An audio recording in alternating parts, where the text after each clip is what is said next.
Bora pra nossa análise de primeiras impressões do episódio 5 da segunda temporada de House of the Dragon. I thought the dragons was gods.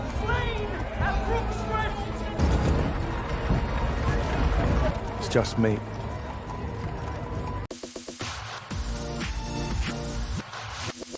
E aí, seus geeks, tudo certo? Eu sou o Marcos Veloso e hoje é dia da gente falar de um episódio que tomou um pouco mais do seu tempo, um episódio de muitas coisas ditas, claro, pouca ação. Depois do episódio da semana passada a gente sabia já que esse episódio seria um episódio mais político, e ele agradou muito nesse ponto dos dois lados, com os dois lados meio que tentando recalcular a rota e voltar pra Dança dos Dragões. Antes de eu começar a falar sobre isso, tem que avisar que tem spoiler do episódio 5 aqui, então se você ainda não assistiu, vai lá no Max, assiste depois. Volta pra cá. O episódio começa com o Corlys e a Rhaenyra de luto pela Rhaenys, né, o sacrifício que ela fez no episódio anterior, enquanto Porto Real chega exibindo a cabeça da Meleys para todo o povo ver.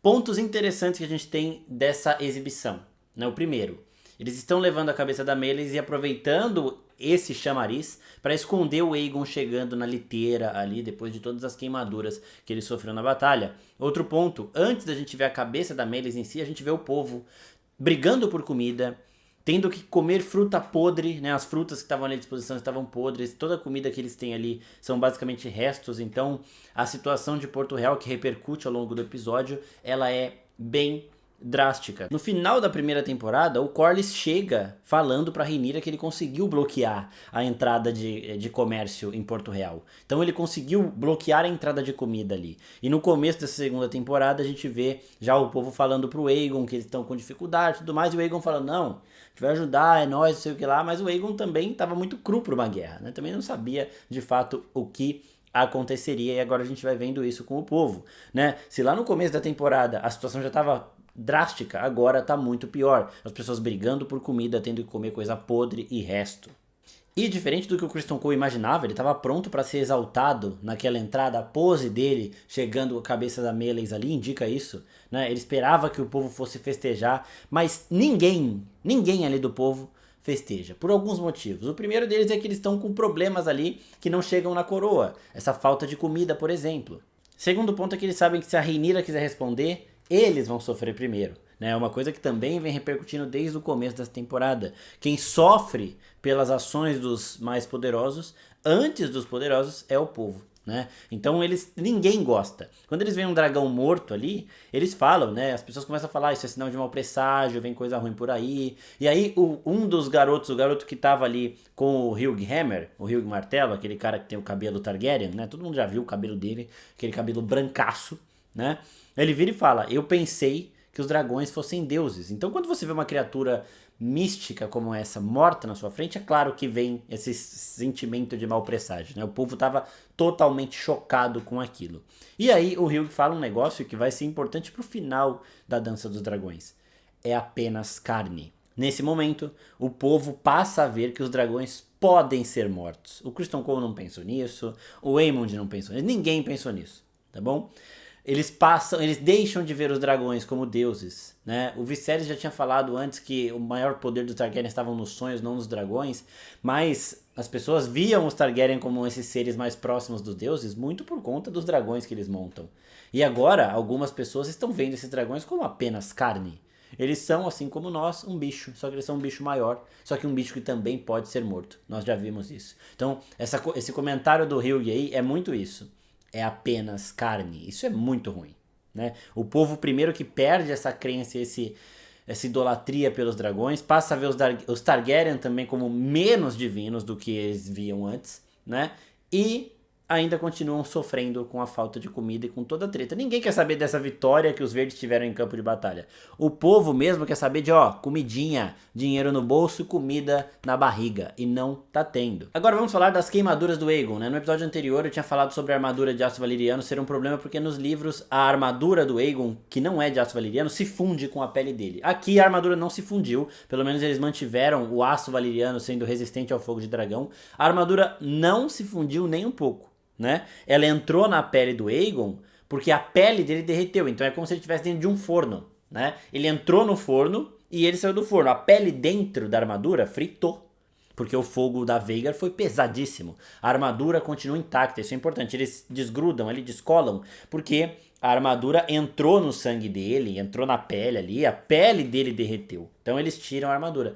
No livro é diferente, a armadura meio que se mistura com a pele dele, é uma situação pior, né? Mas aqui foi bom porque eles mantiveram toda essa pureza e essa força do aço valeriano. O fogo da Veigar, se a gente considerar que os dragões eles não param de crescer e o fogo deles também não para de ficar mais quente, o fogo da Veigar era o mais quente de todos. E o aço valeriano, mesmo assim, perseverou. No vídeo lá da armadura de aço valeriano, tinha dito que o Aegon, o Conquistador, havia sido queimado pelo Balerion, que era o dragão dele. Mas não, ele foi queimado pela Veigar mesmo, que era um dragão bem mais novinho, né?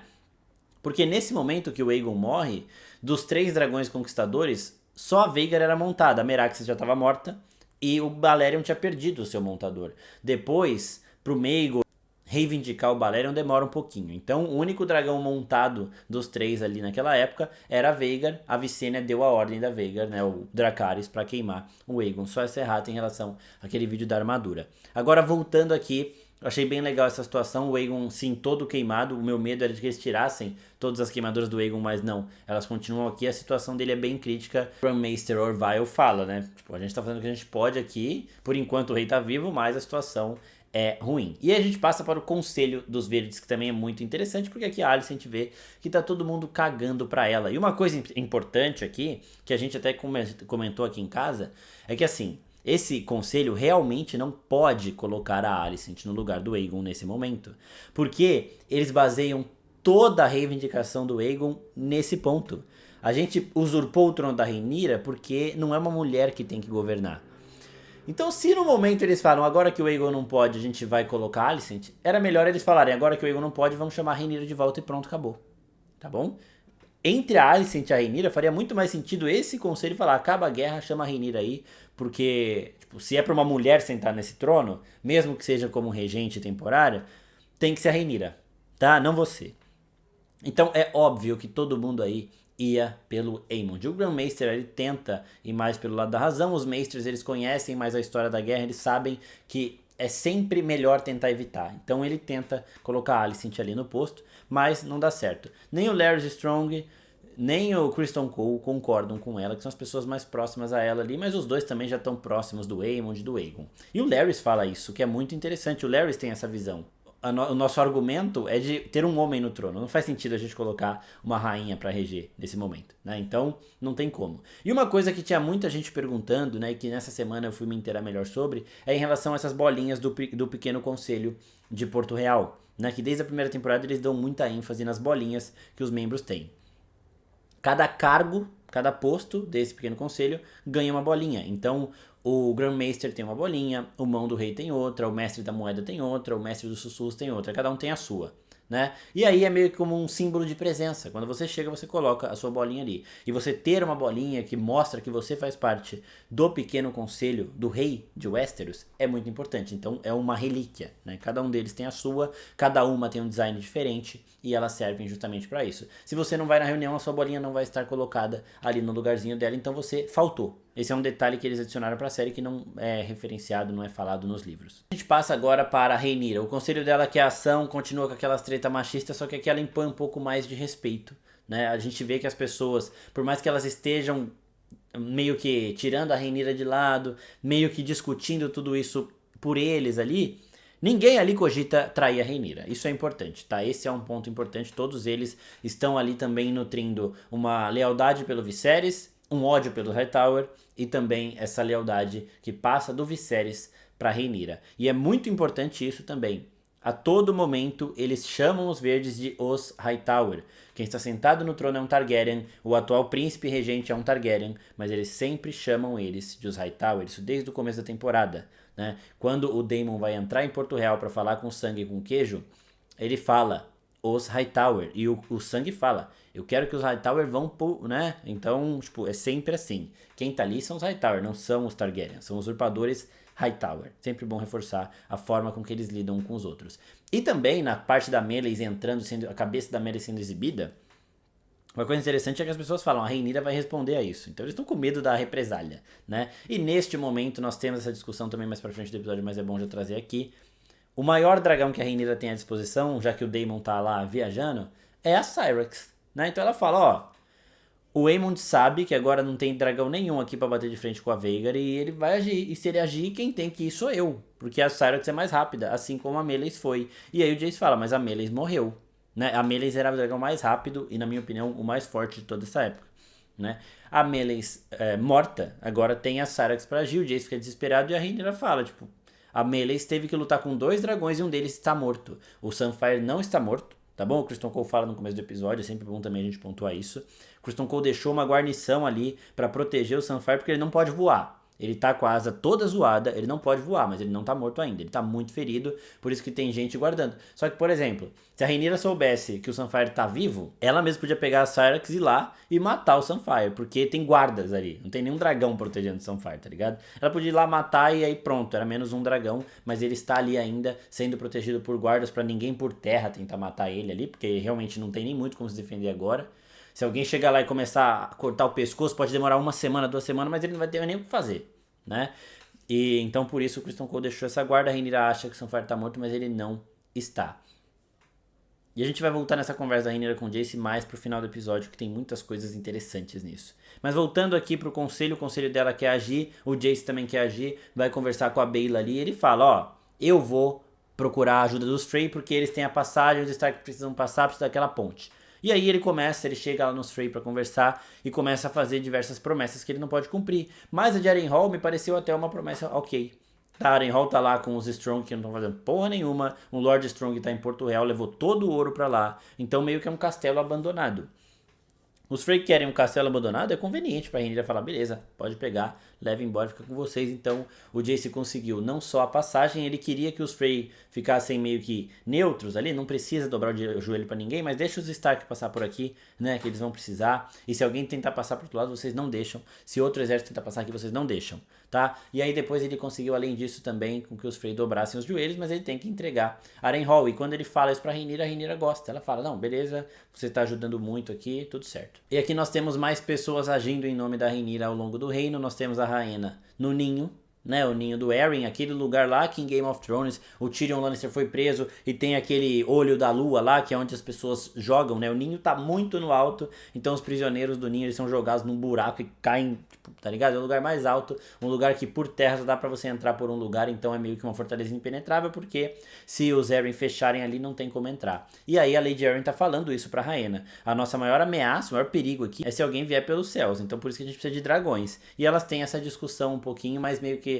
a Lady Arryn respeita a Rhaena, porque ela também entende um pouco da frustração da Rhaena de ter que estar ali e não poder estar em batalha, não poder ter até um dragão pra fazer o que a Rhaenyra precisava que ela fizesse no ninho. A Rhaena podia estar no mesmo lugar, só que se ela tivesse com um dragão patrulhando, ela estaria muito mais satisfeita e se sentindo muito mais parte da guerra. Esse é um ponto do lado dos negros que a gente vê muito, as pessoas querendo participar da guerra. O Jace, a própria Rhaenyra e a Rhaena são pessoas frustradas por não poderem ajudar mais. Enquanto isso, nós temos pessoas que estão pensando em não ajudar mais nada, que é no caso do Corlys. Só que aqui nós temos, de novo, Baela Targaryen, filha de Daemon e de Laena. Né? Ela dá o nome mais uma vez na conversa com o avô. A caixinha que a Rhaenyra entrega para Baela é revelada depois, que é o símbolo de mão do rei, que ela daria para Rhaenys. A Rhaenys morreu, ela fala, não pude entregar isso para sua avó, então eu quero que você entregue para o seu avô.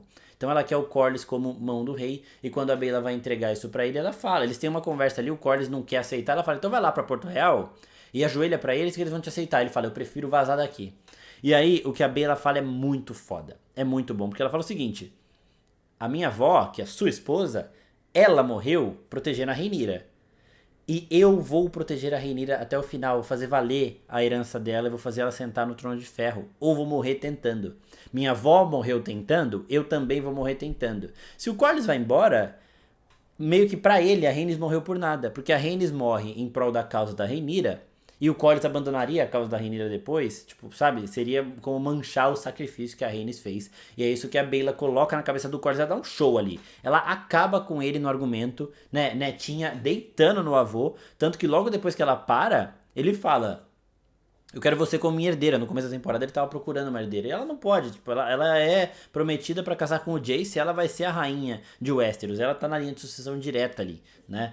Então não pode. E ela fala pra ele, eu sou feita de fogo e sangue, né? Ela é Targaryen. Ela é Baela Targaryen, filha de Daemon Targaryen e de Laena Velaryon, que também tinha sangue Targaryen pra caramba ali. Eu sou fogo e sangue. Derivamarca tem que ser governada por pessoas que têm água e sal, né? Alguma coisa assim no sangue. E ela está falando de pessoas que estão mais acostumadas com o mar mesmo, como os irmãos Alyn e Adan, que a gente já viu em outros episódios. Daqui a pouco a gente vai falar disso, porque muito provavelmente no próximo episódio já vai ser revelado muito mais sobre a origem dos dois. Enquanto isso, o Daemon em Harrenhal, ele mostra que ele continua ali meio que em círculos, né?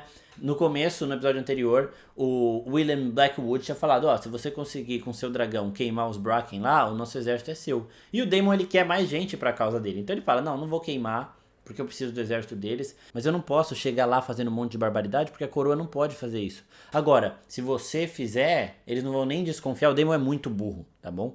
Eles não vão nem desconfiar e vão vir pro meu lado. Então ele deixa o William Blackwood fazer o que quiser com os Bracken, para que os Bracken sintam a represália indireta do Daemon e acabem jurando o exército a ele. Um plano que, assim, desde a concepção dele, você já vê que vai dar merda. Você já vê que vai dar errado. Mas mesmo assim, o Daemon continua. Ele não aprendeu nada com o erro que ele cometeu quando ele mandou o filho por um filho. Tá? Não aprendeu nada e cometeu exatamente o mesmo erro agora. Então assim, ele falou pros Blackwood, faz o que vocês quiserem. Os Blackwood entraram, começaram a roubar tudo, começaram a saquear, começaram a fazer as maiores barbaridades com criança, com mulher, com os templos sagrados dos Bracken, né? E aí o Daemon escuta a notícia de que os Bracken se renderam, então agora o exército era dele também. Só que depois, os Bracken, eles chegam ali em Harrenhal pra falar com o Daemon e falam o seguinte: as barbaridades que os Blackwood fizeram, a gente sabe que foi você que mandou. Você é a mesma pessoa responsável por um filho, né? Então, o que ele fez ali com o Jaehaerys no primeiro episódio.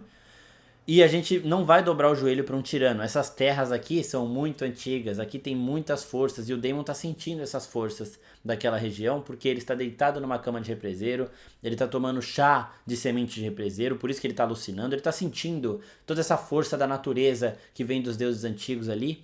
E ele começa a ficar meio tipo, caramba, não sei o que lá. E o cara fala, o que você fez com o Jaehaerys, o herdeiro de Jaehaerys ali, um bebê, né? Aí o Daemon fala, não fui eu que fiz. Ele não consegue nem assumir mais. Ele não consegue nem responder direito, né? Ele não consegue partir pra cima das pessoas do jeito que ele fazia antes. Ele vai vendo que as decisões erradas dele estão custando muito, né? E a todo tempo ele tá ali em círculos e não consegue nada. E as pessoas falam, eu não vou ajoelhar pra um tirano, você não vai ter os exércitos Bracken e pronto, acabou, eles vão embora. Se você quiser queimar, queima. Se quiser matar todo mundo, mata, mas a gente não vai ajoelhar pra você. Então o Daemon de novo errando. E toda hora ele fala, né, ajoelhem-se a mim, eu sou o rei. Aí o outro, até o castelão Strong lá, ele fala pro Daemon, rei consorte. Aí a outra parte não precisa falar. E aí em conversa com a Alis, o Daemon também fala, King's Landing, Porto Real, Westeros, quer um homem no comando. Assim que a Rhaenyra ganhar a guerra, eu deixarei ela governar ao meu lado. Então assim, o Daemon tá tirando as asinhas dele de algo que eu não gosto, tá? No livro nunca foi assim. Tipo, as pessoas achavam que ele poderia manipular a Rhaenyra, mas ele em si não. É uma coisa que a gente já falou várias vezes. E já vamos falar de traição física aqui, que é um negócio bizarro, tá? Mas falamos várias vezes. Ele pode trair a Rhaenyra como esposa, mas nunca trairia a Rhaenyra como rainha. Então eu acho que essa parte do Daemon pode ser justificada pelas alucinações e pela forma com que a terra de Harrenhal ali tá mexendo com a cabeça dele. Acho que sim, acho que ele vai se arrepender disso e vai voltar pianinho pra Rhaenyra ali.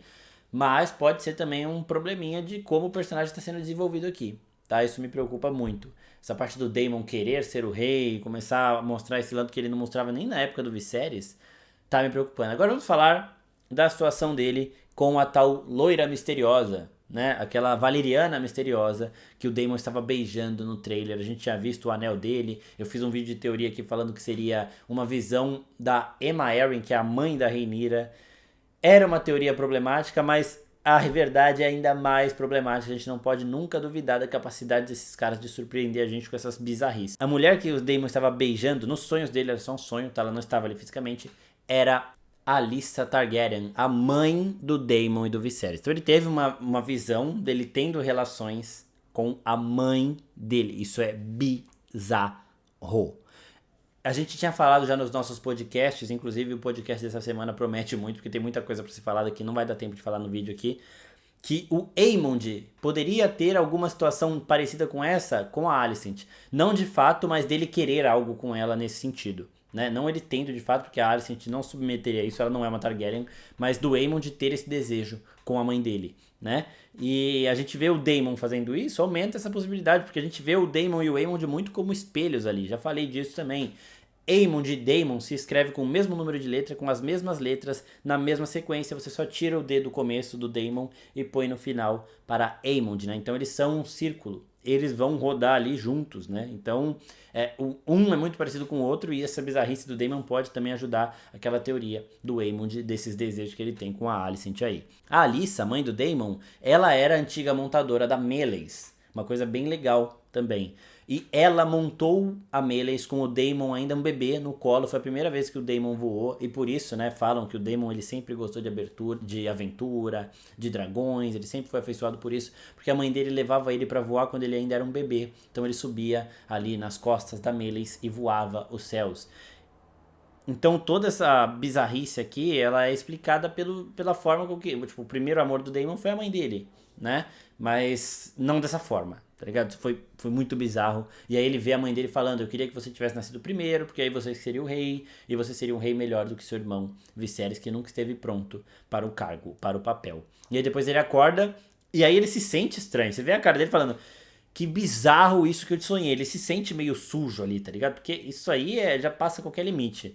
A parada de irmão com irmão dos Targaryen a gente até entende, mas mãe com filho com mãe não dá. E aí nisso, da Meleys, é um negócio interessante que aqui tem uma revelação aqui da série, né? Porque a Rhaenyra, quando tá conversando com a Baela, fala: você sabe como que a sua avó domou a Meleys? Ela reivindicou a Meleys? E a Baela começa a contar a história e fala: meu pai ficou furioso, era o dragão da mãe dele. Isso corrobora também toda essa situação do Daemon com a mãe dele no começo do episódio, né? Porque ele era tão obcecado pela mãe dele que ele queria também reivindicar o dragão da mãe dele. Ou seja, o Caraxes não foi o primeiro dragão que o Daemon desejou ter, mas sim a Meleys, que era mais fabulosa, mais rápida, e era o dragão que o Daemon já tinha esse apego, ele já tinha voado na Meleys junto com a mãe dele. Só que é muito foda isso também. A Baela fala, a Meleys nunca deixou o meu pai montar. Mas a minha avó, a primeira vez que ela chegou, a Meleys já aceitou como uma nova montadora. Então depois que a mãe do Daemon morreu, a Meleys ficou lá. O Daemon deve ter tentado reivindicá-la, não conseguiu, né? E depois a Rhaenys foi lá, conseguiu pegar pra ela, o Daemon ficou puto, elas falam disso, eu achei muito legal essa conversa. E aí depois o Daemon foi lá e meio que deu o troco e pegou o dragão que era do pai da Rhaenys, que é o Caraxes. E de novo a Rhaenyra tá conversando sobre os planos futuros dela, com a Mysaria dessa vez, na frente da cabeça de um dragão que deve ser a cabeça da Meraxes, que era o dragão da primeira Rhaenys, a Rhaenys da Era da Conquista, o dragão que morreu em Dorne. Depois de toda a Guerra da Conquista acabar, Dorne, em uma mensagem de paz, devolve a cabeça da Meraxes para os Targaryen, e essa deve ser a cabeça ali de dragão que a Rhaenyra no episódio anterior falou com o Jace sobre a profecia da Canção de Gelo e Fogo e que agora arma os planos com a Mysaria. E sobre essa conversa com a Mysaria também é bem interessante porque basicamente o que ela está falando é: espalha a fofoca, amiga. Chega lá em Porto Real e começa a espalhar um monte de fofoca. O rei morreu, vocês não vão ter comida. Começa a espalhar as maiores atrocidades e deixa o povo de dentro destruir esse reinado. Então a Mysaria dá uma ideia pra Rhaenyra dela destruir Porto Real por dentro. Pegar o povo, colocar o povo contra o Aemond, porque aí ele não pode pegar a Vhagar e queimar o povo inteiro. Tá ligado? Ele não pode fazer isso. Aí está além dos poderes, das capacidades destrutivas de um dragão. Nem o maior dragão da dança poderia lidar com o povo de Porto Real totalmente unido contra o rei nesse momento. Então, esse é o plano da Mysaria, e quem vai agir nesse plano é Elinda Massey, a dama de companhia mais fiel a Rhaenyra. Lá na primeira temporada, quando a Rhaenyra estava parindo a Visenya, a Elinda tá lá chorando muito, ela é sempre a pessoa que está a mais perto da Rhaenyra, a mais fiel a ela. Então ela se dispõe aí a Porto Real, mesmo com todo esse caos rolando. Ela consegue entrar porque ela cobra a favor de um dos Mantos Dourados, que aparentemente é o líder dos Mantos Dourados ali. E ela vai conversar com alguém que deve um favor à Mysaria. Pra quê? Pra essa pessoa começar a espalhar os boatos por toda a Baixada das Pulgas, os boatos por toda Porto Real. A menina que abre a porta pra Elinda entrar é a menina que na temporada anterior recebeu aquele chá da Alicent, né? Ela que foi ali usada pelo Aegon, depois ficou desesperada, a Alicent deu o chazinho pra ela e falou: vaza, essa menina é a que recebe a Elinda Massey agora neste episódio. Então, eles vão começar a espalhar a palavra da Rhaenyra pelo povo de Porto Real. O povo de Porto Real que não aguenta mais passar fome. E pra piorar, né, no conselho, a primeira decisão do Aemond é de não deixar ninguém entrar nem sair. Eles estão falando lá no conselho e falam, o povo não tem comida, não sei o que, tá todo mundo querendo ir embora. Aí o Aemond fala, então fecha o portão. Ninguém vai sair, ninguém vai entrar. Ajudou, né? Vai deixar o povo mais puto ainda. Aí depois ele tem uma noção ali um pouco mais coerente, fala, desce os caçadores de rato que estavam pendurados, enforcados, e os corpos dele iam ficar ali até apodrecer, como recado. Isso era o que o Aegon queria. O Aemond fala, tira aquilo de lá. Tá, por favor, não precisamos daquilo. Ele toma uma péssima decisão que vai deixar o povo puto e depois ele toma uma decisão que não vai mudar nada, tá ligado? Perante aos olhos do povo agora isso não muda mais nada. Uma coisa interessante deles tirarem os caçadores de rato ali é que o Queijo, o caçador de rato que de fato participou da parada do filho por um filho, estava pendurado ali e o cachorrinho estava lá até agora. O cachorrinho continua seguindo o corpo dele. Quando eles colocam o corpo na carroça, o cachorrinho continua indo atrás. Muito fofo. Uma coisa interessante que a Alice Rivers, a bruxa de Harrenhal, fala pro Daemon aqui é: uma pena você nunca ter conhecido a sua mãe. O Daemon de fato conheceu a mãe dele, eu já disse aqui que eles voaram juntos na Meleys e tudo mais, passou um bom tempo ali da infância com ela, não é que ela morreu no parto dele, por exemplo, não. Né? Inclusive eles tiveram um outro irmão que chamava Aegon, o Daemon e o Viserys tiveram um irmãozinho que chamava Aegon, só que esse irmãozinho morreu com 1 aninho de idade ali, bem bebezinho mesmo. Então depois ela ainda teve outro filho e ela não morreu logo não. Então a Alice estava falando de um lado da Alyssa que o Daemon não conheceu e isso a gente vai explorar mais também no podcast Falar Morgulhos, que vai ser gravado nesta terça-feira e vai ao ar às quintas nas nossas páginas de podcast. E aí nós temos mais 2 pontos aqui para encerrar. O Hugh Hammer, esse cara com cabelos valerianos aí, tá cansado também. Ele tenta sair com a filha e com a esposa e não consegue. Provavelmente a filha dele vai morrer, né? A menina já tá pálida, extremamente branca ali.